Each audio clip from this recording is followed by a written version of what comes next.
There's a conspiracy that we've been living in the wrong year, that a few hundred years of history were completely invented. Others claim ancient Rome and Egypt didn't happen when we think they did. And then there are the strange, out-of-place artifacts that seem almost impossible to place. These are disturbing discoveries in history that suggest someone altered the past. There's a theory that says we're not actually living in the year 2025. It's more like 1728, because about 3 centuries of history were completely made up. This idea came from a German historian named Herbert Illig, who claimed that between the years 614 and 911, nothing actually happened. Those nearly 300 years were supposedly added later by powerful people in the Middle Ages who wanted to rewrite the calendar for political and religious reasons. Illig believed the Holy Roman Emperor Otto III, along with Pope Sylvester II, faked documents and adjusted the dating system so that their rule would line up with the year 1000, because it just had a better ring to it. According to his theory, figures like Charlemagne and entire wars from that time period were either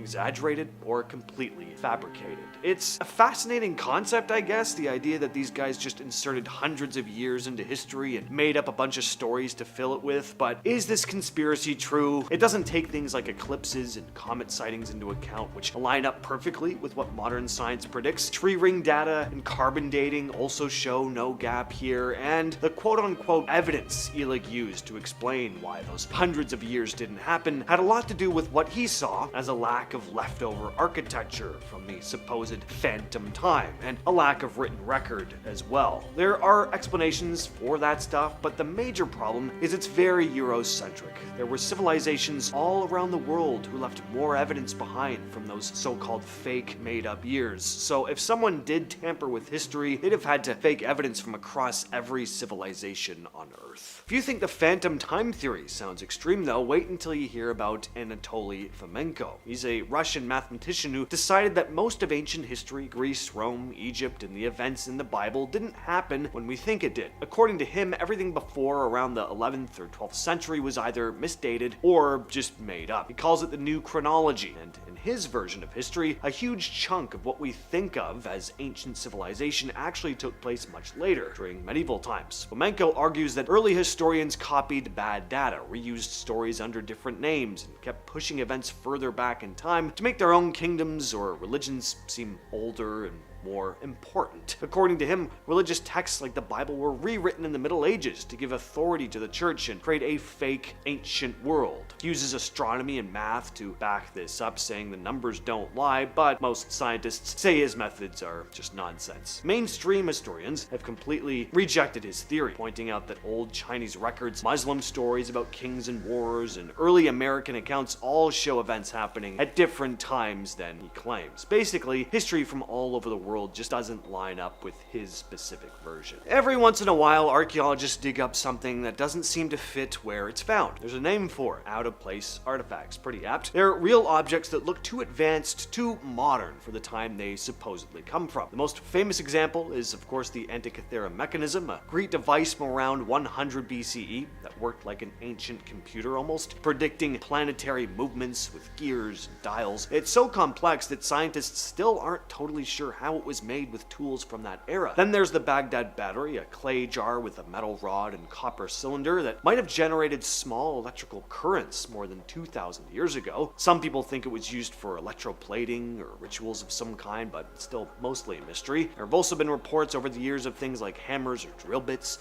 supposedly found inside ancient layers of rock, which, if real, would completely mess with the known timeline. Other than the Antikythera mechanism and the Baghdad battery, which are genuinely mysterious and very much do come from the time historians say they do, most scientists say a lot of other out-of-place artifacts either are just hoaxes, or the time they're said to come from is just misinterpreted. But they've still become fuel for people who believe history has been tampered with, because if even one of those objects really is from the wrong time period, it means someone or something had access to knowledge that shouldn't have existed yet. In 1912, an amateur archaeologist named Charles Dawson claimed he'd made one of the most important discoveries in human history. He said he'd found the missing link between apes and modern humans. Fossilized skull buried in a gravel pit in Piltdown, England. Scientists at the time were obsessed with finding proof that humans evolved in Europe, not Africa, so when Dawson brought them this skull, they kind of saw what they wanted to see. Top half looked human, the jaw looked more ape-like, and for over 40 years it was treated as real evidence of early man. Museums displayed replicas, textbooks rewrote parts of human history around it, but in 1953, new chemical testing exposed the skull as a complete fake. The skull was from a medieval human, the jaw was from an orangutan, and the teeth had been filed down to look more human. Whoever did it also stained the bones to look more ancient. But for decades, this fake discovery was being treated as fact. Someone had deliberately planted false evidence to rewrite history. In 1932, Australia declared war on emus, and the emus won. After World War I, the government gave land in Western Australia to returning soldiers so they could farm wheat. But then 20,000 emus migrated into the area after breeding season and started destroying everything, tearing up fences, eating crops, basically wiping out their livelihoods. The farmers asked the government for help, and since most of them were veterans, they didn't get scarecrows, they got soldiers. The military sent Major G.P.W. Meredith and his men, armed with 10,000 rounds of ammunition. The plan was to eliminate the emus in just a few days. Instead, it turned into an embarrassing disaster. The birds were too fast, too spread out, somehow way smarter than anyone expected. They moved in small groups, then zigzagged away from the onslaught, and even when cornered, the soldiers' firearms would often jam or they would miss. After weeks of chasing birds across the outback, they'd fired thousands of rounds and killed only a few hundred. The rest just ran off. Reporters started calling it the Great Emu War, and Major Meredith had to admit defeat, saying the emus had the quote invulnerability of tanks. One of the weirdest disasters in US history happened in Boston back in 1919. And it involved molasses. A massive storage tank in the North End neighborhood burst, unleashing over 2 million gallons of thick, sticky molasses into the streets. The wave was 25 feet high and moving about 35 miles an hour, fast enough to crush buildings, flip trucks, and knock a streetcar off its tracks. People described hearing this deep roar, like a freight train, before being swept up in the goo. It trapped everything: people, horses, cars. Some victims drowned because the syrup hardened in the cold air before rescuers could reach them. In total, 21 people were killed and around 150 were injured. Turns out the company responsible, Purity Distilling, hadn't even tested the tank properly. It leaked, often so badly that people would come to collect dripping molasses to use at home, and instead of fixing this, the company just painted the tank brown to hide the leaks. After it burst, the cleanup took weeks, and for decades afterward, people swore the area still smelled like molasses on particularly hot days. In 1814, a London brewery accidentally unleashed a flood of beer into the streets. It started at the Moe and Company Brewery, where they made porter, a super popular dark beer at the time. Inside the brewery was this massive wooden vat, 22 feet tall, holding more than 300,000 gallons of beer. One afternoon, a metal band holding the vat slipped loose. Workers didn't panic. Apparently that happened all the time, but an hour later, the whole thing exploded. The pressure from all that beer was so strong, it blew down the brewery's back wall, and the wave of porter, about 15 feet high, tore through the streets. 2 houses were completely destroyed, and the beer flooded people's basements. 8 people were killed, including mourners at a funeral wake who got swept away by this tsunami of beer. Imagine being killed at a funeral.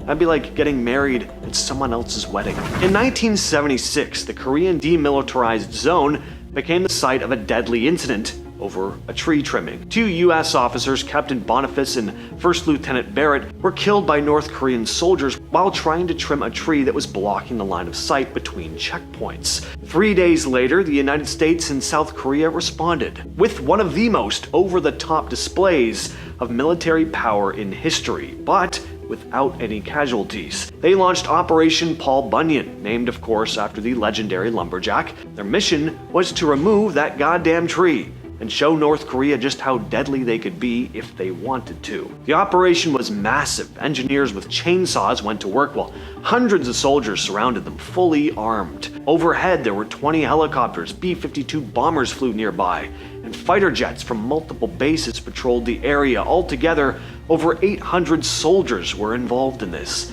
The North Koreans showed up with about 150 to 200 troops, and just watched, clearly taken aback by the massive display of force. In the end, no shots were fired and no one was hurt except for that damn tree. In 1962, a small village in Tanganyika, now Tanzania, experienced one of the weirdest outbreaks in history: uncontrollable laughter. It all started at a girls' boarding school. 3 students suddenly started breaking out into laughter and they couldn't stop. Within days, the entire school was caught up. By the end of the first wave, 95 out of 159 girls were laughing nonstop.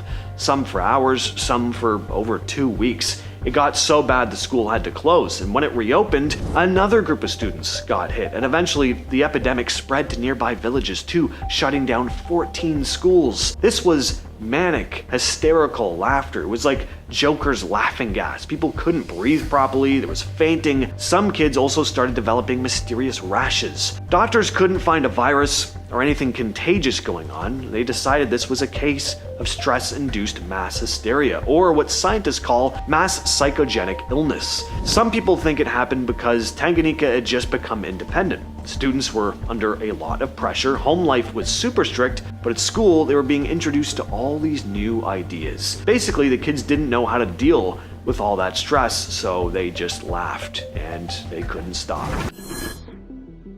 We've talked about an incredible discovery archaeologist Kathleen Martinez made a couple years back, the possible location of Cleopatra's tomb. Well, I have an update on this, but before we get into that, here's a recap. Kathleen Martinez has been searching for Cleopatra's tomb since 2005, and in 2022 she started getting onto something big. She believed she may have finally discovered the tunnel that leads to it. The tunnel was found beneath the temple ruins of Taposiris Magna, a site built around 280 BCE that's dedicated to the gods Osiris and Isis. The tunnel sits about 42.5 feet underground, carved into the sandstone, but parts of this tunnel have been submerged in water, of course making it a bit more of a challenge to explore. At Taposiris Magna, the archaeological team has already uncovered some fascinating artifacts: sculptures of Isis, coins featuring Cleopatra and Alexander the Great, and even an entire burial ground filled with mummies. But the next step was for the team to, of course, investigate the nearby Mediterranean Sea, where part of the tunnel is submerged. But let's get on to this update. Martinez needed permission from the Ministry of Tourism and Antiquities to carry out the next step of her investigation, but she needed a specific artifact to back up her theory that this temple was dedicated to the goddess Isis, a goddess Cleopatra famously claimed to be the reincarnation of. The item she was looking for is called a foundation plate, inscribed with important details about when and why the temple was built. Archaeological missions had been searching for this plate since the 1800s, but they all came up empty-handed. That is until Dr. Martinez. She found the foundation plate she was looking for, which reads, "The king of high and low Egypt, Ptolemy V, lives forever, beloved by Isis." This plate finally proved that the temple was indeed dedicated to the goddess. Now, to help with her underwater search, she reached out to Robert Ballard, the diver who found the Titanic, and now with the support from the Egyptian government, her expedition was a go. During their exploration in submerged Alexandria, the team found structures standing 3 meters tall, and they did not look like natural formations. They also uncovered basalt, the same material used in statues from the first temple, confirming these structures were made by humans. More than 5 other points of interest were also identified and are set to be excavated in the next permit season, some even 10 kilometers out from the coast. Dr. Martinez is convinced that if Alexandria is underwater, then Cleopatra's temple may be as well. There will definitely be more updates to come. The Valley of the Golden Mummies is an amazing burial site found in Egypt's western desert. It dates back to the Greco-Roman period and was discovered in 1996 by archaeologist Zahi Hawass and his team. They uncovered around 250 mummies over several seasons, but Hawass later estimated that there could be more than 10,000 mummies buried in this area. When the team first found these mummies, many were in surprisingly good condition too. They had a variety of decorating styles, styles, but the researchers identified 4 main ones. The first style featured a gilded mask covering the face, along with a gilded waistcoat that depicted different gods and goddesses. About 60 of the mummies were adorned like this. The second style was covered with cortinage, which is a type of material made from layers of linen and plaster. These mummies displayed scenes of gods, including Anubis, who is known as the god of the dead. The third style didn't have any gold or fancy decorations, but was instead placed inside a pottery coffin shaped like a person, known as an anthropoid. The fourth style was simply wrapped in linen. Each mummy was buried with a number of artifacts like jewelry, pottery for food, wine jars, and coins. The Tartarian Empire theory says there was once a massive, highly advanced civilization called Tartaria that got wiped from history. It started with old maps, where Tartary was just a region in Central Asia, but some people online then turned this into a story about a lost global empire. The main evidence comes from old buildings. People have looked at huge, fancy 1800s and early 1900s buildings and pointed out weird things. Doors that seem extra low, windows half covered by dirt, or basements that go way deep down. Believers say these buildings are the partially buried remnants of a much bigger civilization that was fully buried by a giant mud flood that destroyed the civilization. They also look at old photographs from the turn of the 20th century. Many show empty streets in big cities around the world. When people do show up, it's usually just horse-drawn carts or small groups of workers that are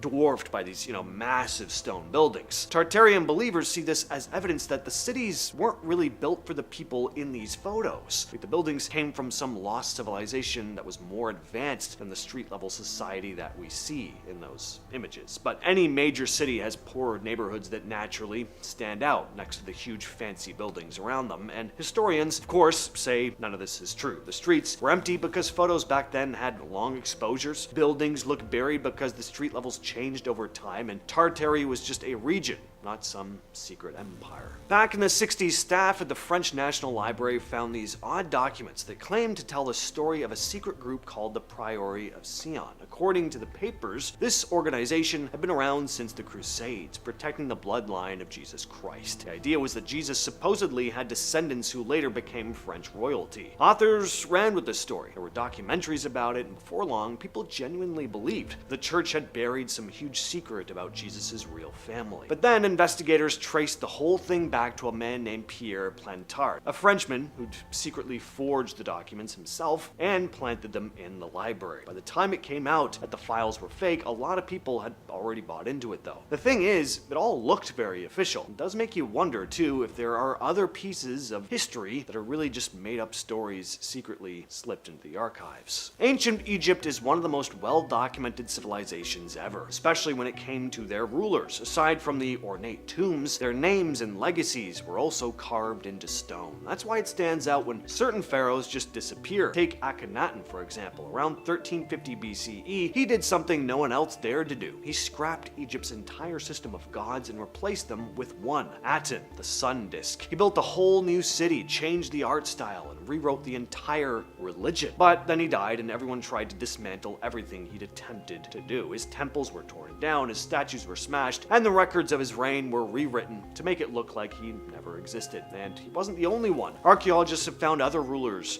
with their names chipped away and replaced or missing entirely from official king lists. So basically, there was just a lot of editing going on in ancient Egypt. In 1883, a man named Moses Wilhelm Shapira turned up in Europe with a stack of leather strips he said had been found near the Dead Sea. He claimed they were part of an ancient version of Deuteronomy, with lines that didn't exist in any other known Bible. Some passages were pretty radical, like a version of the Ten Commandments with wording that changed the meaning of the law. Naturally, scholars were pretty suspicious about this. A lot of people called it a total forgery. Shapira was adamant though, and even let experts examine them in detail.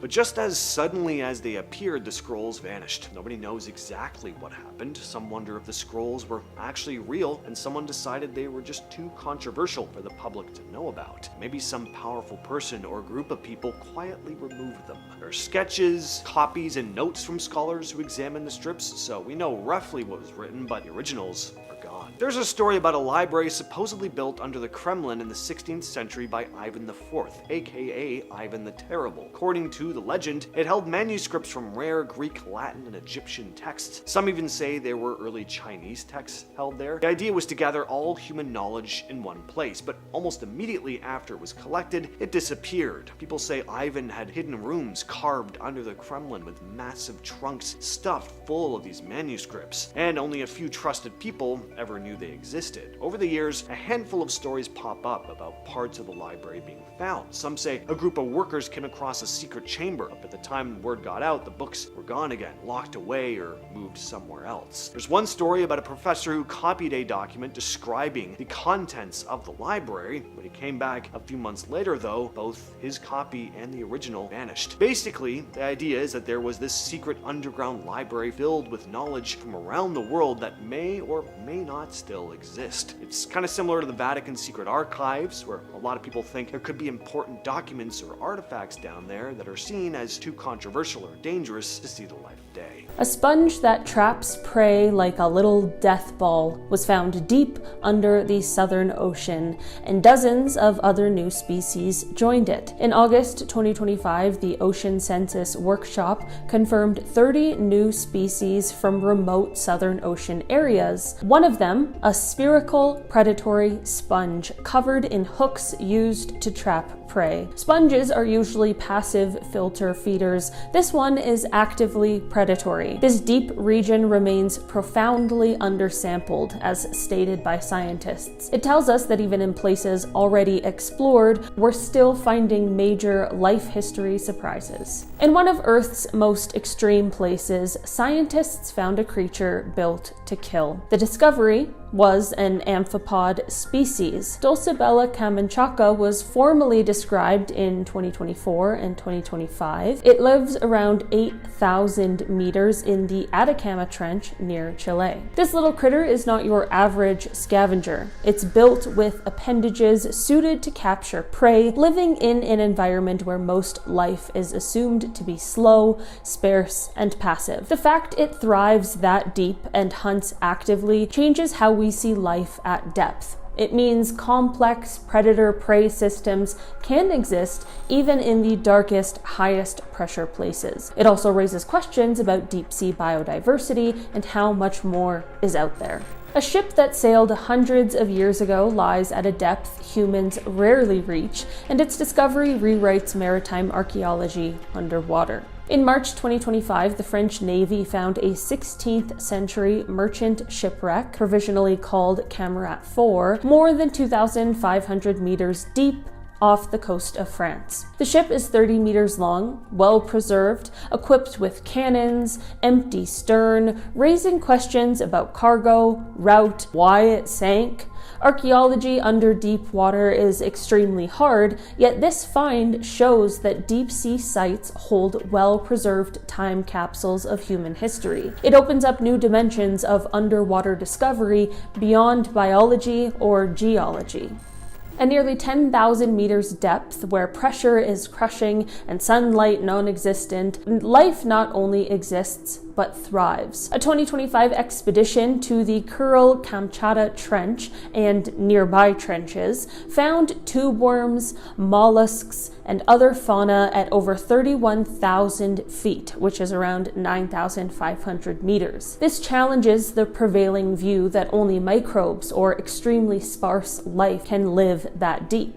Instead, we see ecosystems that appear more substantial. It broadens the depth range where we expect ecosystem activity and forces us to rethink how biological energy systems operate at extreme depths, feeding off carbon, seepage, microbes, not sunlight. Hundreds of creatures we've never seen are now known, and they're hiding in plain sight beneath the waves. In one of the largest biological surveys in ocean history, the collaborative Nippon Foundation Nekton Ocean Census announced 866 new marine species identified from undersampled regions around the world. Among them were translucent worms, sponge-like organisms with never-before-seen body structures, structures, and even small crustaceans adapted to pressures that would crush metal. The discoveries came from both the deepest trenches and shallow coastal zones that scientists had simply never really cataloged before. These finds prove that we've barely scratched the surface of ocean life. Experts estimate that as much as 80% of marine species remain undiscovered, meaning that every new expedition could rewrite what we think we know about biodiversity on Earth.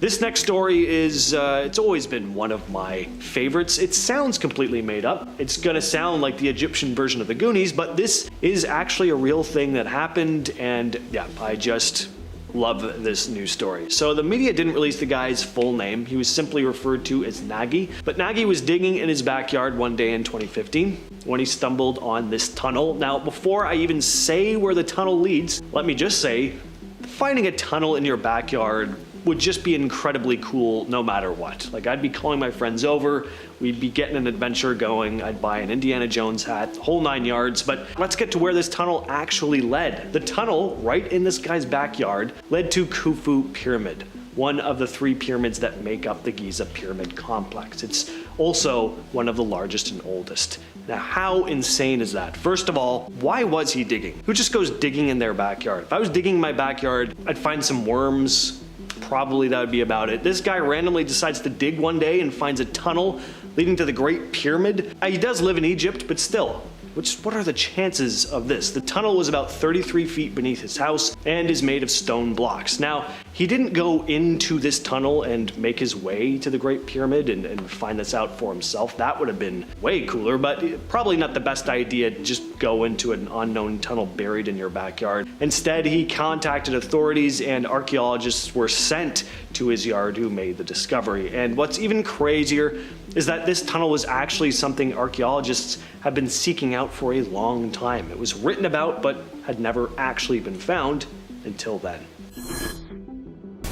In 2011, archaeologists in the ancient capital city of Avaris discovered a series of severed hands buried in the ground. The 12 severed hands dated back to around 1500 BCE and were found in pits just outside the walls of a palace. In one pit, 8 hands were found grouped together, while the others were in a nearby pit only about 3 feet away. Interestingly, both pits would have been visible from the throne room of the palace, meaning they might have been very important trophies for the rulers. Researcher Julia Greski from the German Archaeological Institute noted that Egyptian texts mention a practice called gold of honor. This involved presenting the hands of slain enemies to the pharaoh in exchange for gold jewelry, like necklaces or pendants. Interestingly, there were no cut marks on these bones. They'd been removed very carefully, possibly as part of a ritual. The tendons that connected the hands to the arms were likely severed after death and after rigor mortis had passed. But why take your enemy's hands as trophies? Well, hands were very symbolically important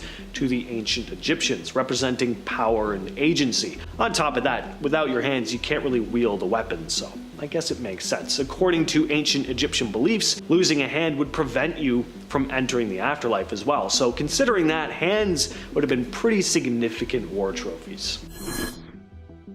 The catacombs of Kom El Shokafa just look incredible. I would absolutely love to explore this place.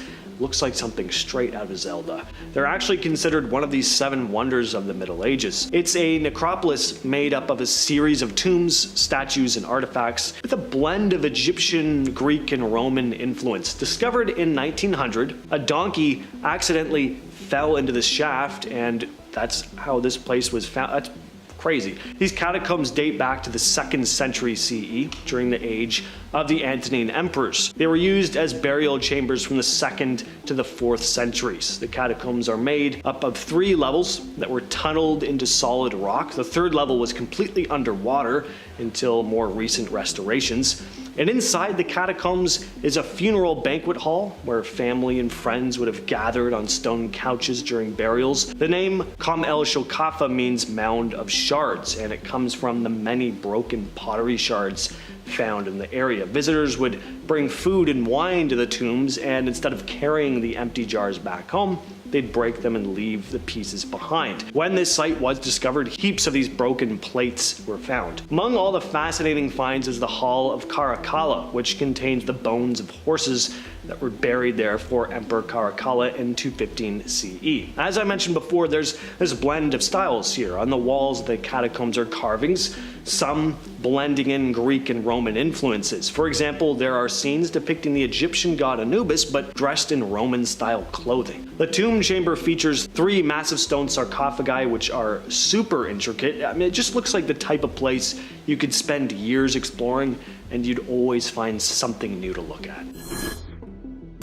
The tomb of Nefertari is a beautiful burial site in Egypt's Valley of the Queens. It was discovered in 1904 by Ernesto Schiaparelli, who is the director of the Egyptian Museum in Turin. Nefertari, whose name means beautiful companion, was the favorite wife of Pharaoh Ramses II, and he made sure everyone knew it. He called her the one for whom the sun shines, and even built a temple in her honor. The paintings in the tomb reveal a lot about Nefertari's life and the Egyptian beliefs surrounding death. One famous image shows her playing a game called Senet, showing the importance of games in her culture. There's also a scene of her meeting Thoth, the god of writing, meaning she may have been literate. The wall art also shows scenes from the Book of the Dead, detailing rituals and tests Nefertari would face in the afterlife. After this discovery, it became clear that the tomb had suffered from looting, unfortunately. The treasures, including Nefertari's sarcophagus and mummy, were gone, but remnants of her knees were found, oddly enough, and about 2/3 of its wall paintings still remain, fortunately. The tomb has also suffered water damage, unfortunately, and mold thanks to humidity. In 1986, there was a restoration project to preserve the paintings, and it was completed in 1992. Faunus Heraklion was an ancient Egyptian city that ended up at the bottom of the sea. It was located near the mouth of the Nile River and was one of the most important cities in ancient Egypt at one point, a thriving port city during the time of the pharaohs, a center for trade with Greece and other Mediterranean countries, and it played a big role in the Egyptian economy. The city was known for its grand temples, the statues dedicated to various gods and goddesses. We don't know exactly why it sank, but there were likely natural disasters like earthquakes and rising sea levels, which led to it gradually sinking underwater. For centuries, Faunus was lost and forgotten until underwater archaeologists rediscovered it in 2000, with divers finding well-preserved artifacts like statues, pottery, and religious objects. In late 2020, a helicopter crew flying over the Utah desert spotted something strange sticking out of the ground, a tall, shiny metal slab. It was basically the Monolith from 2001: A Space Odyssey. It didn't look like it had crashed there. Someone, or possibly something, planted it there deliberately. The Utah Department of Public Safety posted photos online but didn't say where it was. They were worried too many people would show up. But that didn't stop the internet. A Reddit user named Tim Slane figured out the exact location using Google Earth, and even narrowed down the time frame of when it first appeared, sometime between 2015 and 2016. Once the internet caught on, people made the trip out to see it. Then, just like that, it vanished. A group of guys eventually claimed they removed it to protect the environment, but that didn't explain where it came from originally or why it was there for years without anyone noticing. Was this an art piece, or was there something else going on? No one really knows. Across the Namib Desert are thousands of strange circles, each one ringed with short grass, but totally empty in the middle. And nothing grows inside them. Even if you water and fertilize the soil, it just stays dead. These things stretch for nearly 1,800 kilometers, and no one really knows what causes them. Some scientists think termites are creating them from underground. Others think they might be caused by toxic plants, gas leaks, or just animals rolling around in the sand. That last one doesn't really explain nothing being able to grow in the circles. The other weird part is how uniform they are. The circles don't overlap, and some researchers believe there has to be some kind of system or pattern behind where they appear. They can be as small as 6.5 feet or 2 meters across, or as wide as 65 feet or 20 meters. And they last for decades, sometimes 70 years, before they suddenly vanish and new ones form somewhere else. The biggest cluster is in Namibia, but similar patterns have started showing up as far south as Cape Province in South Africa. Locals have come up with legends to explain them, calling them footprints of the gods. Whatever's going on, it's happening on a huge scale and across very harsh, dry terrain. Fairy circles don't leave behind much evidence when they fade away, so tracking how or why they form is tough. Right now, they're still one of the strangest natural mysteries in any desert on the planet.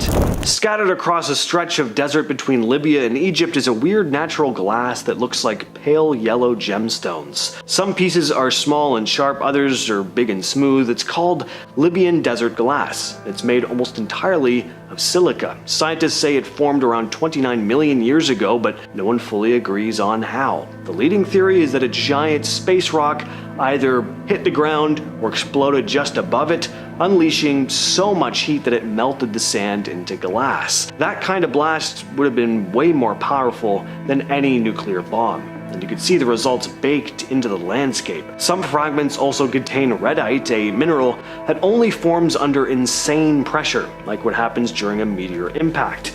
So that detail basically rules out the idea that it was caused by anything other than a direct hit. Archaeologists have found ancient tools made from the glass, and there's even a piece carved into a scarab in King Tut's tomb. But seeing it sitting in the desert sand, it really does look like some kind of alien planet. In 2011, archaeologists digging in the desert in northern Kenya found something that didn't match the timeline. And what do I mean by that? Well, they found all these stone tools, sharp chipped rocks that were clearly shaped by hand, but the tools were over 3 million years old. That's way older than the earliest known human remains, which only go back about 195,000 years. So who or what exactly made these tools? That's the mystery. Whoever did it wasn't one of us, meaning not Homo sapiens, and probably not even a direct ancestor. It had to be a different kind of hominin entirely. Maybe something we haven't even discovered yet. They picked the right kind of stone, used another rock to shape it. That takes some planning and precision. And the location near Lake Turkana is nowhere near where the oldest known humans were found either. So this opens up a lot of questions about early human-like species and how widespread they might have been. Researchers are still trying to piece together what kind of creature could have pulled this off, but so far, no clear answers. In 2020, researchers found a strange greenish meteorite out in the Algerian Sahara. It looked like a regular chunk of space rock, but once they analyzed it, it turned out to be something way bigger. This thing, now called Erg-Chek O2, is volcanic, meaning it came from the crust of an ancient proto-planet.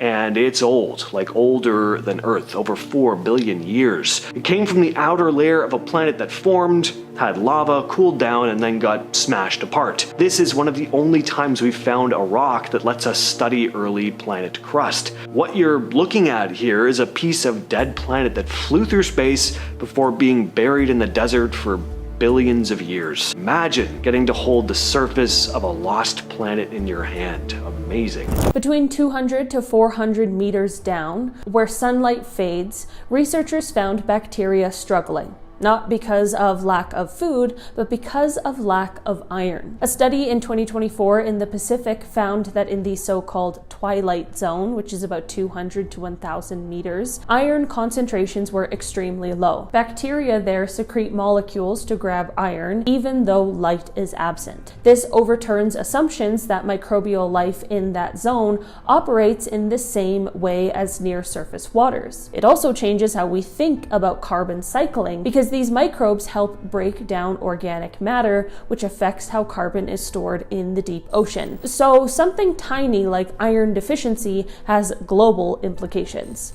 Scientists discovered that the deep ocean floor can produce oxygen, even in total darkness, without sunlight, without plants. That flips a major assumption on its head. In the Clarion-Clipperton zone in the Pacific, polymetallic nodules, those potato-sized rocks loaded with metals, were found to generate oxygen via a geochemical process, perhaps electrolysis driven by natural voltages on the sea floor. The idea that rocks, not plants, might produce oxygen at 4,000 meter depths blows up the textbook. If oxygen can form this way, maybe maybe we've been underestimating where aerobic life could exist, even on other worlds. It also challenges assumptions of how the deep ocean cycles nutrients and supports life. Under 200 meters of ice, scientists found what looks like a city of fish nests. In the Weddell Sea off Antarctica, beneath an ice shelf that has long hidden the sea floor, researchers discovered more than 1,000 circular nests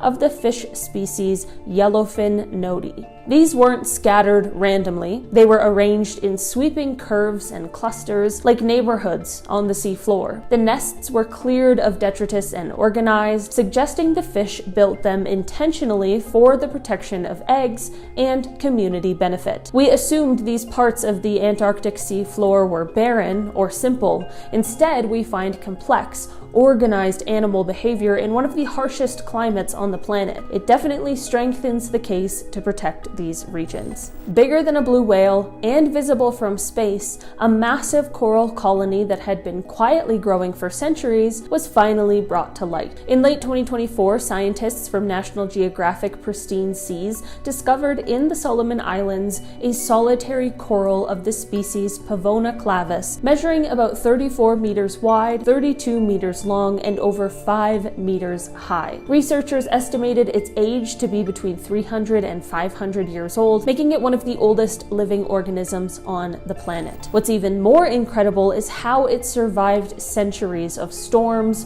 warming seas, and human activity. This discovery reveals that some coral species may have hidden refuges in deeper, cooler waters, potential safe havens against climate change. It also shows that life in the ocean can grow larger, older, and more resilient than anyone expected. Alright, how insane is this? Nintendo was around at the same time Jack the Ripper was stalking the streets. Yeah, Nintendo's actually been around since the 80s. The 1880s. It was founded in 1889 in Japan by a craftsman named Fusijiro Yamauchi. Of course, the company really took off in 1981 with Donkey Kong and Super Mario Bros. A few years later, but they started out making handcrafted playing cards in the late 1800s. The Ripper's spree was carried out in 1888, but not only was he still being whispered about in the streets and written about in the paper at the time, but there were several killings lasting into the early 1890s that some people speculated the Ripper was responsible for. Nintendo and Jack the Ripper, two things I would have never associated with each other. Very weird to picture a company that feels so contemporary being around at the same time as the man who's often referred to as the first modern day serial killer. Star Wars and the guillotine. Or guillotine. Some people say it either way. Star Wars, one of the first modern day blockbusters. It spawned a whole new genre of cinema. It's probably the most iconic film franchise in history. Star Wars is old by like Gen Z standards, like sure, but in the grand scheme of things, it's very modern. People are still fans to this day. Disney churns out subpar Star Wars content like every month, so it may be kind of surprising to learn that the first Star Wars movie came out the same year that France carried out its last execution by guillotine. Yeah, what a weird clash that is. A movie that helped spawn the modern special effects driven blockbusters full of actors that are still alive and working today, and an execution method that we often associate with this long forgotten time. But no, 1977 marked the end, apparently. In fact, it wasn't even abolished until 1981. 77 was just the final time it was actually used. McDonald's also has a bit of a connection to killing people, not because of how deadly the food is, but because the first McD's opened in 1940, just a year after the last public execution by guillotine was carried out in France. Keyword there being public. The one in 1977 wasn't public. How do you think folks in England traveled to check out the last public hanging in the country? By foot? Horse and buggy? Well, maybe, but another method of transportation would have been used. The subway. Yeah. Pretty weird to think about, but you could have taken the London Underground to watch England's last public hanging on May 26th of 1868.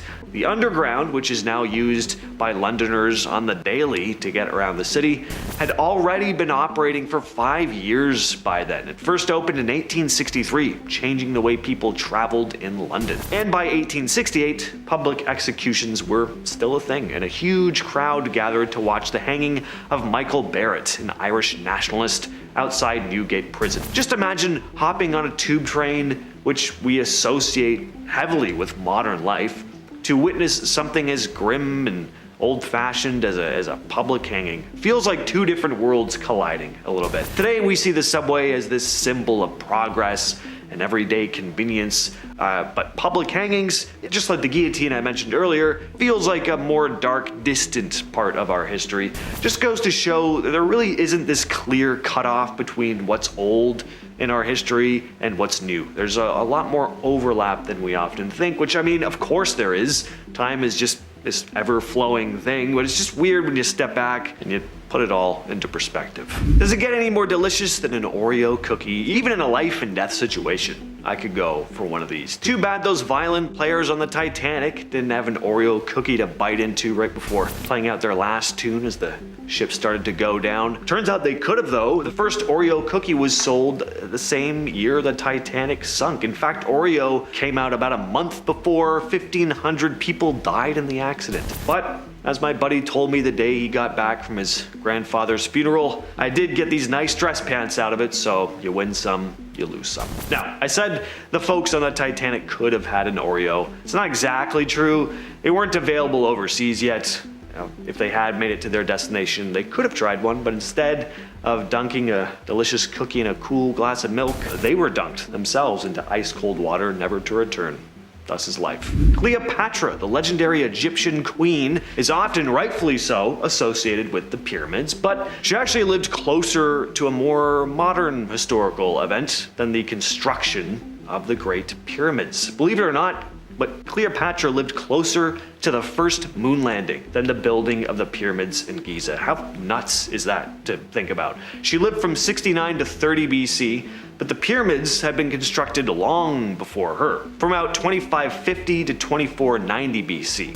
1969 was closer by a pretty hefty chunk. The moon landing happened 1,999 years after her death, while the pyramids were completed 2,400 years before she was born. In this same vein, the pyramids were considered ancient to the ancient Romans. That's odd to think about too. The Hapatia stone was found in Egypt in 1996. At first, scientists thought it might be a meteorite. Some said it might have been part of a comet, but none of the usual classifications fit. Inside, it had tiny diamonds and all kinds of bizarre chemical traces.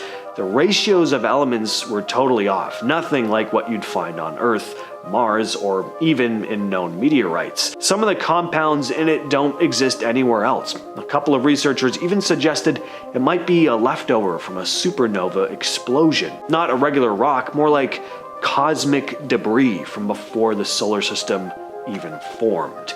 If it really is what some scientists claim, this could be the oldest solid thing we've ever touched, older than the solar system itself. In 2005, archaeologists working in Egypt's Valley of the Kings made a strange discovery. Just 15 feet away from King Tut's tomb was another sealed chamber made entirely from limestone. Inside were 28 large clay jars and 7 painted wooden coffins. Everything looked like your typical burial setup, until they opened the sarcophagi. There were no bodies, not even any inscriptions, no signs of who this was meant for. Instead, each coffin was just filled with dirt, bits of clay, scraps of wood, pieces of fabric, and chunks of natron, the same substance Egyptians used to dry out mummies. In India's Thar Desert near a village called Boa, researchers recently found a bunch of enormous geometric patterns carved into the desert sand. They weren't spotted from the ground. These lines only came to light in 2021 thanks to satellite images. What they found was massive spirals, loops, and long parallel lines stretching over 48 kilometers, or about 30 miles. One spiral alone measures over 7 kilometers. The patterns are shallow, only about 10 centimeters deep and up to a half-meter wide, but they're incredibly precise and they're bigger than the famous Nazca lines in Peru. They're thought to be around 150 years old, possibly created in the late 1800s. But back then, there was no way anyone could view them from above. The geoglyphs are laid out around some old stone memorials known as chatris, which honor the dead. And that's led some to think they probably have some spiritual purpose. Still, no one really knows who made them. There are no local legends about them. No tools or construction clues have turned up either. Out in the Sahara, there's a place called Nabta Playa. It's basically like an ancient version of Stonehenge, only older. Way older. We're talking over 6,000 years ago, at least 1,000 years before Stonehenge was even a thing. The site has huge standing stones, some over 2.5 meters tall, arranged in a circle with several rows of flat slabs nearby. Some of the stones line up with the summer solstice, and others may have marked the rainy season, which makes sense since the place used to sit right on the edge of a seasonal lake. No one really knows who built it. Whoever they were, they lived during the Stone Age and clearly knew what they were doing. Archaeologists found cattle bones and some everyday tools at the site, which might mean the place was used for rituals, but they've never found any human remains here. It looks like this was more for astronomy, tracking the sun, maybe even the stars. Professor J. McKim Malville, who studies ancient astronomy, said it's one of the first clear signs of humans trying to understand the sky. And this all happened long before the rise of ancient Egypt. Deep in western Sahara's deserts are hundreds of mysterious stone formations, and no one's quite sure what they're for or when they were built.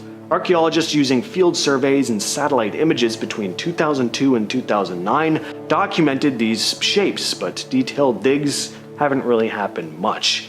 A few burial mounds have been dated to around 1,500 years ago, and rock art nearby shows cattle, giraffes, oryx. Much of the site hasn't been explored though. Ongoing conflict and security threats have made fieldwork extremely risky. These stone formations are pretty intricate though. One of them stretches over 600 meters or nearly 2,000 feet with circles, lines, rock piles all laid out together. A lot of people think they might be graves, but without any artifacts to actually date them, it's mostly just speculation at this point. When scientists at the University of New Mexico started digging into human brain tissue samples, they found something no one really wanted to find: microplastics in the brain, and in higher amounts than in organs like the liver or kidney. The team, led by toxicologist Matthew Kempen, reported that these fragments, some as tiny as 200 nanometers, have steadily climbed, with concentrations up to about 50% in the past 8 years. Kempen said this really changes the landscape, makes it so much more personal. He also pointed out that some brains from people with dementia carried up to 10 times as much plastic than in other brains. But does that mean microplastics are causing dementia? Well, it's not definitive proof. Maybe damaged brains just accumulate more of the plastic, not the other way around. But as for how the plastic gets in, it might come from food or water, say livestock eating plastic-contaminated crops, or fields irrigated with water that has traces of plastic in it. Construction workers in San Fernando, Argentina were digging for a new water system when they hit a burial urn. Inside was a human skull, but not one that looked normal. As you can see, this thing is pretty oddly shaped, almost alien-like. Even experts admitted the thing looked unsettling. The skull was taken to the provincial anthropology department to be studied. Scientists confirmed the skull is real, but no one agrees yet on how it ended up that way. One strong theory ties it to an ancient practice called artificial cranial deformation, where a baby's head was deliberately shaped using wooden boards or tight bandages while the skull bones were still soft. It sounds brutal, but thousands of years ago it was common in South America. Cultures who lived in the region between the 3rd and 12th centuries viewed it as a way to show their family's status in society, or to give the child a special spiritual or cultural identity. Back in March, a man named Philip Morfin was out fishing in West Valley City, Utah, when something strange caught his eye near the edge of the water. At first he thought it was an animal skull half buried in the mud, poked it with his fishing rod to flip it over, and that's when he realized what he was actually looking at. 2 eye sockets in the teeth I saw, a human skull. It was pretty disturbing, he told reporters. The spot where he was fishing sits next to a business park, not exactly where you'd expect to find human remains. Police showed up just after 7 p.m., confirmed that the bones looked human. Roxanne Vancoup from the West Valley City Police said the medical examiner was called in to come and collect the remains. She also mentioned that other bones were found nearby, some of them partially underwater. Right now, no one knows who the remains belong to. Investigators are going through old missing persons reports, but Vancoup said there aren't any unsolved homicides in the area. We're waiting for the medical examiner's office to conduct tests to try and identify the remains, she said. In August, an anonymous source was driving through the desert outside Searchlight, Nevada, when they came across dozens of small ash piles scattered across the sand. When they got closer, they realized they were looking at cremated human remains. About 70 piles of burnt bone and ash were found near a dirt road just outside the town. The person sent a photo to the news, who then contacted the police. The Nevada Bureau of Land Management confirmed the ashes were human. They're still trying to figure out where they came from or who put them there. It's not illegal for someone to scatter cremated remains in the desert, but the agency made it clear that, quote, individual, non-commercial scattering is the only kind allowed. Dumping large amounts like this could break several laws, especially if it's a business behind it. Just weeks before this too, a Las Vegas funeral home was shut down after inspectors found decomposing bodies that had been sitting around for months. One was actually there for nearly a year. Searchlight is only about an hour south of Vegas, so Around that same time though, a funeral home in Colorado was caught hiding 20 rotting corpses behind a secret door and giving families fake ashes. Why the hell? Why?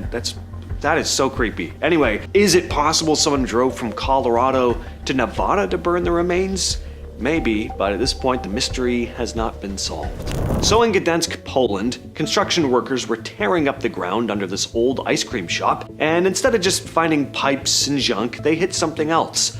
A medieval knight's tomb. This was just back in July, but the shop had been there for decades and nobody had a clue there was an entire burial ground under it. Archaeologists were called in and they found the knight buried with pieces of his chainmail armor still intact. His tombstone had a carving of a knight holding a shield, though the coat of arms was too worn out to make out. And that means no one knows yet who this guy was. They've already found more than 200 other graves in the same area, along with the remains of an old wooden church that used to stand there though. But now everything is being taken to the Gdansk Archaeological Museum so they can figure out who this armored mystery man actually was. In April of 2025, construction crews at Temple University ended up digging up human remains and old caskets. The site sits on the Old Monument Cemetery, which opened in 1837 and once held about 28,000 bodies. When the university expanded in the 50s, most of those graves were disturbed. Headstones were dumped along the Delaware River and only a few families were contacted. Now, decades later, Temple ran into the leftovers. Work stopped right away, and archaeologists, police, and the coroner were called in. Temple said they followed all the experts' guidance to handle everything respectfully. Historians say this isn't exactly a surprise, though. Seth Brugman, a history professor at Temple, explained that the cemetery had been a green space for the city, but the university claimed it was neglected so they could expand parking and take over the main entrance. In 2025, the conversation around climate change shifted from just worrying about, heat waves to realizing we might have unlocked something much worse. This year's global climate update in September showed that temperatures are still climbing. We're almost past the 1.5 degrees Celsius limit that world leaders promised to stay under in the Paris Agreement. That's the international deal made back in 2015 where nearly every country agreed to try to slow down global warming, but a report showed things aren't going great in that regard. Carbon pollution is still going up too. Sea levels are rising faster than ever, and places like Asia are heating nearly twice as fast as the global average. But then there's what's coming out of the melting ground. That's really what we're talking about here. A United Nations report in July confirmed that thawing glaciers and permafrost are now releasing ancient microbes. Haven't seen sunlight for tens of thousands of years. Permafrost is basically frozen ground that's been sealed off since the Ice Age. It acts like a natural freezer, keeping old bacteria and viruses perfectly preserved, but more importantly, frozen and away from us. But with all the melting going on, all this stuff could be released. Researchers have already isolated some of these old viruses, sometimes called zombie viruses, because they've been able to bring them back to life, so to speak, in the lab. And they found genetic traces of stuff known to infect humans, like ancient smallpox-like and herpes-type strains. This immediately got groups like Greenpeace worried that these zombie viruses could unleash a pandemic. Speaking of the pyramids, let's talk about woolly mammoths. Now, I know what you're thinking out there. What do these things have to do with each other? Well, there were still woolly mammoths roaming around Earth while the pyramids were being built. That's how old the pyramids really are, which is why they're often regarded as one of the most incredible wonders of the world. I mean, no wonder some folks think there's just no way human beings constructed them on their own without some sort of outside assistance from some advanced alien species or something. A lot of people think the mammoths died about 10,000 years ago, and that was that, but a small number of them survived in several places for another 6,000 years or so. In fact, a population of woolly mammoths roamed Wrangel Island off the coast of Siberia as recently as 3,700 years ago. So even centuries after the Great Pyramid of Giza and Stonehenge was completed, these prehistoric mammoths were still roaming the earth. What do you think is older, Oxford University or the Aztec Empire? Yeah, it's Oxford. It's pretty wild to think about, but Oxford University is actually older than the Aztec Empire. The Aztecs, who are famous for their impressive temples and all their rich culture, they started building their capital city, Tenochtitlan, in 1325. That's the same place we now call Mexico City. Meanwhile, over in England, Oxford University had already been up and running since 1096. That's just crazy to think about. While Oxford students were hitting the books, the Aztecs were just beginning to lay the foundations of their empire. Mostly because today, Oxford is still very much around. New students arrive every year, while the Aztec Empire feels again like this long lost age where there are only these mysterious, esoteric remnants left behind. Just weird to think about. You'd probably think anyone directly associated with the Civil War died a long time ago, but that is not the case with Helen Viola Jackson. She was born in 1916 and was the last surviving widow of a Civil War veteran. And when did she die? 4 years ago. She died in 2020 at the age of 101. Helen was just a young girl during the Great Depression when she met James Bolin, a much older man who had fought for the Union in the Civil War. And by older, I mean crazy older. Helen was 17, Bolin was 93.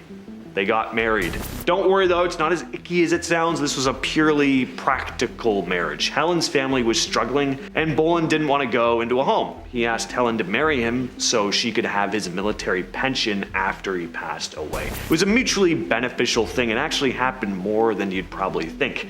They cared about each other, sure, but not in that way. At least, I don't think. I hope not. Helen never talked much about the marriage. She kept it a secret for a lot of years because she was just worried about what other people would think, and I mean, fair enough. It wasn't until she was much older that she started sharing her story, revealing a personal connection to a war that ended over 150 years before she died.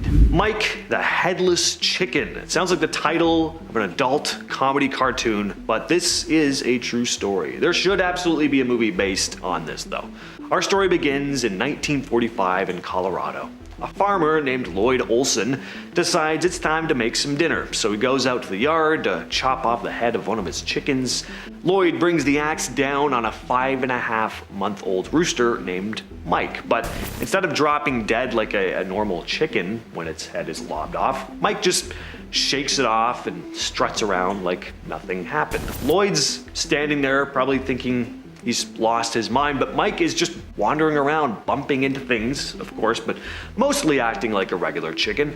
Turns out Lloyd had done some sloppy work and had missed the jugular vein, leaving one ear and most of Mike's brain stem intact. Instead of finishing the job though, Lloyd saw a golden opportunity. You see, there's a valuable lesson in this story, folks. Sometimes your biggest success can come from one simple mistake, like not chopping off a head properly in this instance. Lloyd starts feeding and watering Mike directly into his esophagus with a dropper, and Mike just kept on living day after day, week after week, and then word gets around, and soon enough Mike is a national sensation. Newspapers dub him Mike the Headless Chicken, and he goes on tour, making Lloyd a tidy little profit. And people pay good money to see the Headless Wonder. And Mike even lands a spot in Life magazine. He was living the high life. Mike became a legend in just 18 months, but sadly, the parties, the late nights, the fame, it was too much to handle, and he eventually choked on a kernel of corn. Finally, we have a very weird story from ancient Greece. Sounds more like something from an early 2000s gross-out comedy rather than an actual story from history.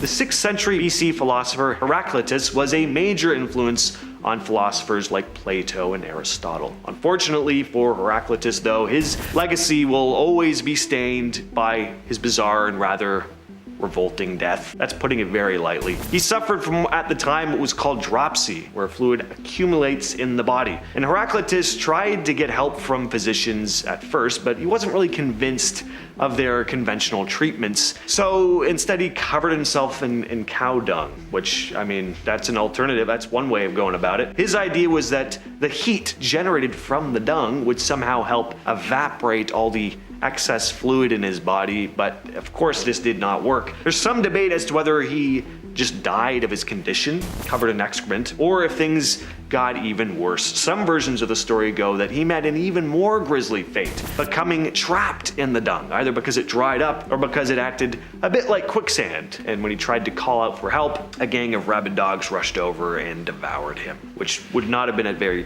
tasty meal. On the island of Öland in Sweden sits the ruins of Sandbyborg, an Iron Age ring fort. For centuries, locals avoided the site, whispering that it was cursed. Archaeologists now know why. Around the late 5th century, the fort's entire population was slaughtered. Excavations revealed families killed inside their homes, skeletons lying where they fell. Nothing was looted. Weapons, jewelry, even livestock were left untouched, as if attackers wanted the place to remain frozen in time. For more than 1,000 years, no one resettled the fort.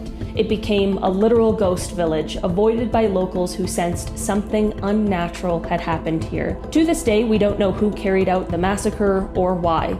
All that remains is an eerie silence, as though the land itself remembers the horror. The early 20th century brought one of the coldest rivalries in history. Who would be the first to reach the South Pole? Two men led the charge, Norwegian Roald Amundsen and British explorer Robert Falcon Scott. Amundsen's team used dog sleds, moved quickly, and planted the Norwegian flag at the pole in December 1911. Scott, however, took a slower route with ponies and motor sledges. By the time his team arrived in January 1912, they were devastated to find the flag already there. The return journey was a nightmare. Facing frostbite, starvation, and blizzards, Scott and his companions all perished in their tent just 11 miles from a supply depot. When their frozen bodies were discovered months later, Scott's diary told the grim tale of their slow decline. The South Pole race became not just an adventure story, but a real tragedy that reads like the climax of a survival horror novel. In 1897, Swedish engineer Salomon August André had a bold idea. Why not drift across the Arctic Ocean in a giant hydrogen balloon? He believed it would be faster than sleds and safer than ships. Spoiler alert, it was not. André and his two companions launched from Svalbard, Norway. Almost immediately, the balloon began leaking gas and crashing into the icy wasteland. For weeks, the three men stumbled across the Arctic, leaving behind eerie journals describing frostbite, exhaustion, and desperation. They eventually disappeared. Their remains weren't discovered until 1930, more than 3 decades later, perfectly preserved along with their photographs and diaries. The recovered records read like a horror story written in real time, the optimism of a bold plan unraveling into tragedy under the endless polar night. Not all horror stories are disasters. Some are deliberate.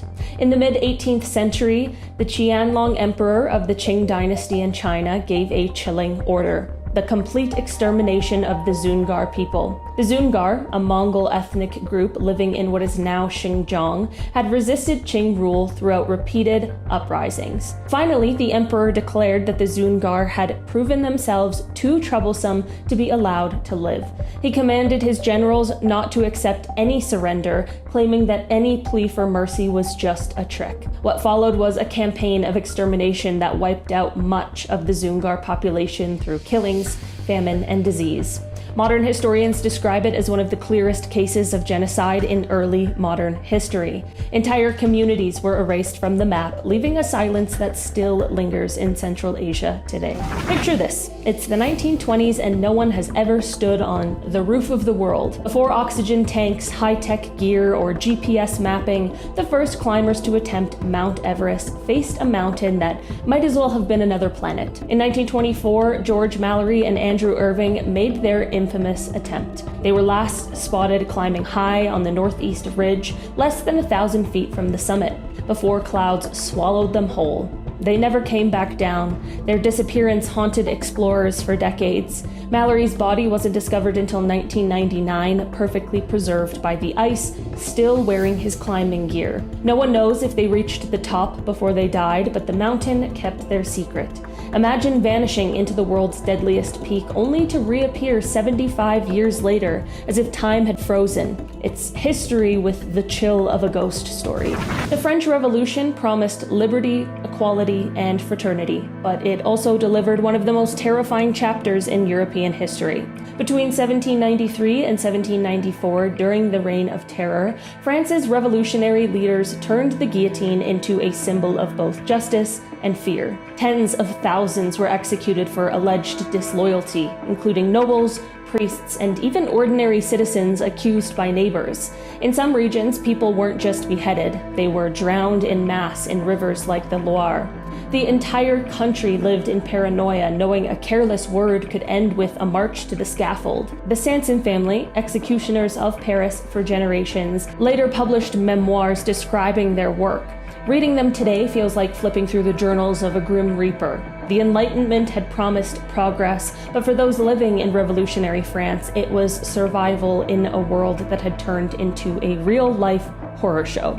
In 2025, scientists started realizing that the combo of artificial intelligence and synthetic biology, the same technology that was supposed to save the world, might actually be the thing that breaks it. The idea was that AI could help design new medicines, better fuels, maybe even clean up pollution, but it can also do the opposite. It can design weapons just as easily as it designs cures. Researchers started calling it the dual-use dilemma. Basically, AI has gotten so good at building and improving biological systems that it doesn't really know the difference between making a vaccine and making a virus.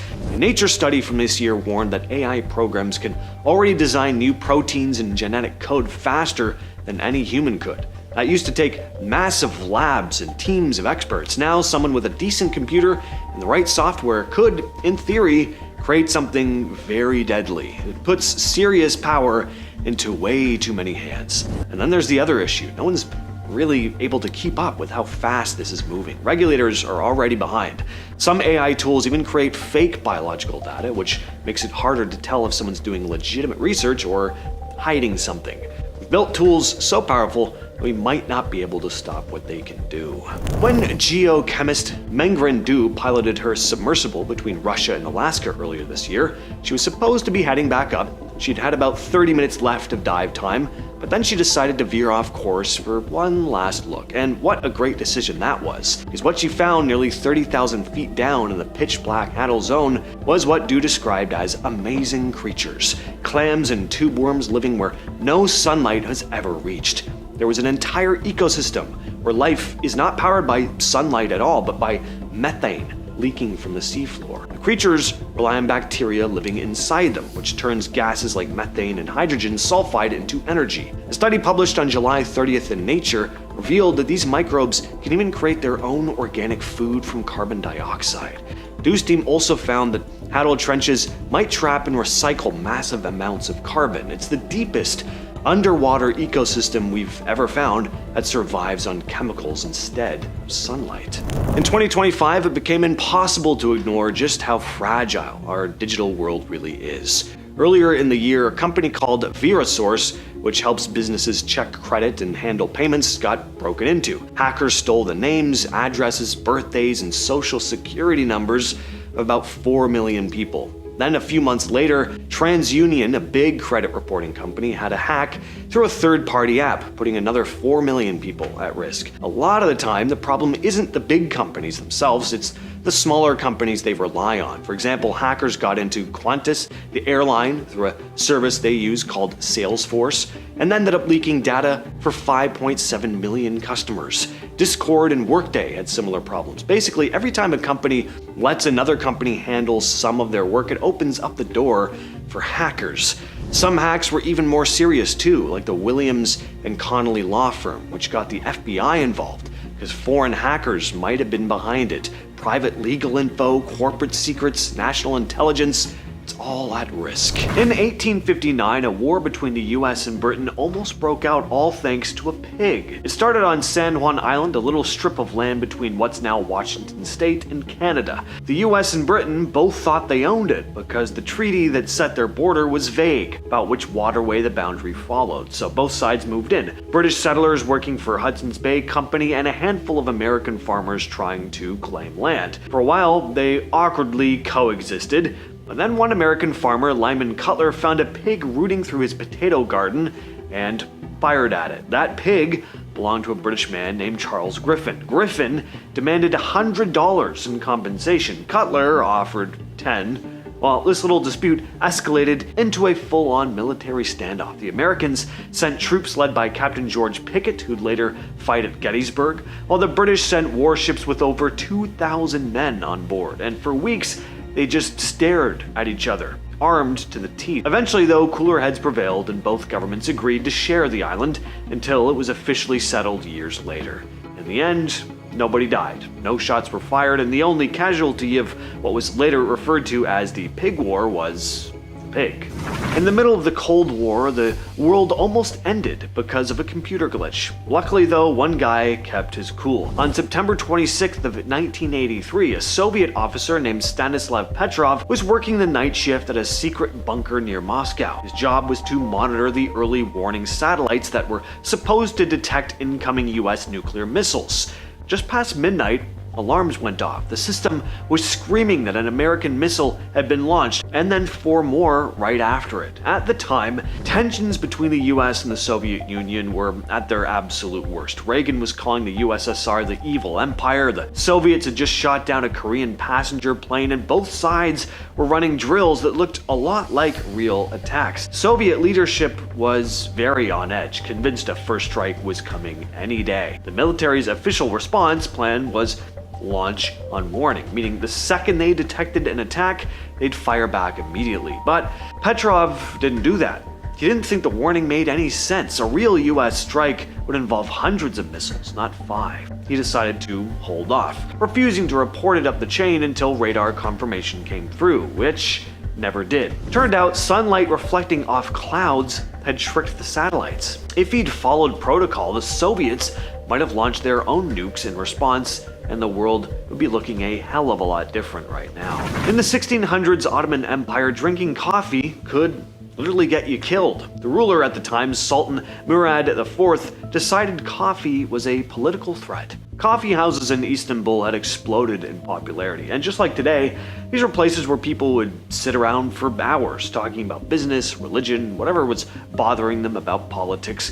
Murad didn't like that people were gathering like this, sharing what he viewed as possibly dangerous ideas. He already had a reputation for being ruthless. I mean, this was a guy known for executing people over breaking curfew, so when he decided coffee was dangerous, anyone caught drinking it was gonna have problems, and that they would be beheaded on the spot. Yes, some stories even say he'd walk through Istanbul in disguise, sword in hand, personally hunting down coffee drinkers. That is insane. But like any corrupt politician, the hypocrisy was rampant. Murad himself drank coffee in private. Later rulers were a lot more chill about things. First offense, you'd just get a beating. Second offense, well, then you'd be sewn into a leather bag and tossed into the sea. By the 18th century, these bans fizzled out, fortunately, but for a while there, drinking a cup of coffee in Istanbul could literally cost you your life. You would not ever expect there to be any kind of ban on kissing in France, of all places, but back in 1910, they officially banned couples from kissing on train platforms. This was still the early days of train travel when stations were chaotic and too many trains were being delayed because people just wouldn't stop making out and doing these long, drawn-out goodbyes. The law was introduced at stations across France after a few incidents where trains left late because conductors couldn't get couples to stop blocking the doors or tracks. So the government decided to put up signs prohibiting people from kissing. The law technically stayed in place for decades afterwards, but it was rarely enforced. Do you know why the London sewer system is what it is today? It's because back in the Victorian era, the capital of the British Empire became uninhabitable from the stench of its own waste. The summer of 1858 was not fondly remembered by Londoners. It was the summer of what became known as the Great Stink. That year, the River Thames basically turned into a giant open sewer. For years, the city had been dumping human waste, animal remains, and industrial garbage straight into the river. Normally, the flow of water carried most of it away, but that summer was unusually hot for London. Temperatures hit 32 degrees Celsius or over 90 degrees Fahrenheit, so everything just started to rot. The smell was unbearable. Parliament, which sat right next to the Thames, had to soak their curtains in chloride of lime just to cover up the odor. One MP wrote that the, quote, air was so bad it was not only offensive to smell, but dangerous to health. And it was deadly. The same contaminated water had already caused multiple cholera outbreaks, killing tens of thousands of people.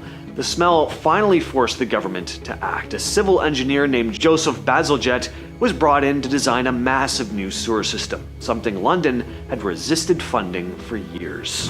In the 20th century, Romania's dictator Nicolae Ceausescu created a reign of terror that felt ripped from a dystopian novel. He built a personality cult so extreme that his face appeared on everything, from coins to textbooks, while his people suffered under shortages of food, medicine, and even electricity. By 1989, the Romanian people had had enough. Protests erupted and Ceausescu tried to rally the crowds with one last speech, but instead of cheering, they booed him on live television. A sound he had never heard before. Within days, Ceausescu and his wife Elena were captured. On Christmas Day, they were put on trial by a hastily formed tribunal, accused of crimes against the people, and executed by firing squad. The fall of his regime was sudden, shocking, and chaotic, like the abrupt end of a dictator's horror story playing out on the world stage. Imagine being in Rome at the height of its power, only to watch it crumble under a sickness no one understood. Between 165 and 180 CE, the Antonine Plague swept through the empire, killing millions. Contemporary accounts describe victims with fevers, black sores, and unbearable thirst. Whole towns were depopulated. Soldiers died by the thousands, crippling Rome's legions. Even Emperor Marcus Aurelius couldn't escape its grip, recording in his writings how the empire itself seemed poisoned. Historians debate whether it was smallpox or measles, but either way, the Antonine Plague left Rome reeling. Streets filled with uncollected corpses, funeral pyres smoked day and night, and panic spread across the empire. It was an ancient pandemic that felt like the wrath of the gods, and it nearly broke the world's greatest superpower of the time. Over 4,000 years, the Akkadian Empire ruled Mesopotamia. Then, almost as quickly as it had risen, it fell apart in what can only be described as one of the earliest apocalyptic collapses. According to a surviving Sumerian text, King Naram-Sin angered the gods by defiling a temple. The punishment was catastrophic: droughts, crop failures, invasions, and plague. Archaeology backs this up. Around 2200 BCE, records show trade routes collapsed, cities were abandoned, and skeletal remains revealed famine-stricken populations. To the people of the time, it must have felt like the end of the world. Their empire didn't just fall, it evaporated, leaving behind only broken walls, scattered bones, and a chilling story etched in clay tablets that reads like a curse. You don't usually think of beer as deadly, but in London in 1814 it became a killer. At the Mew and Company Brewing, a massive vat holding over 300,000 gallons of beer suddenly ruptured. The wave that followed tore through nearby streets, collapsing walls and filling cellars. Several people drowned, unable to escape basements that filled with beer faster than they could climb out. Newspapers described the scene as both tragic and Bizarre. Rescue workers struggling while bystanders tried to scoop up free beer with pots and pans. The neighborhood smelled of alcohol for weeks. Today, it almost sounds like a grim parody. A flood of beer sweeping through a city like something from a dark folk tale. But it was very real, and for the victims, it was definitely no laughing matter.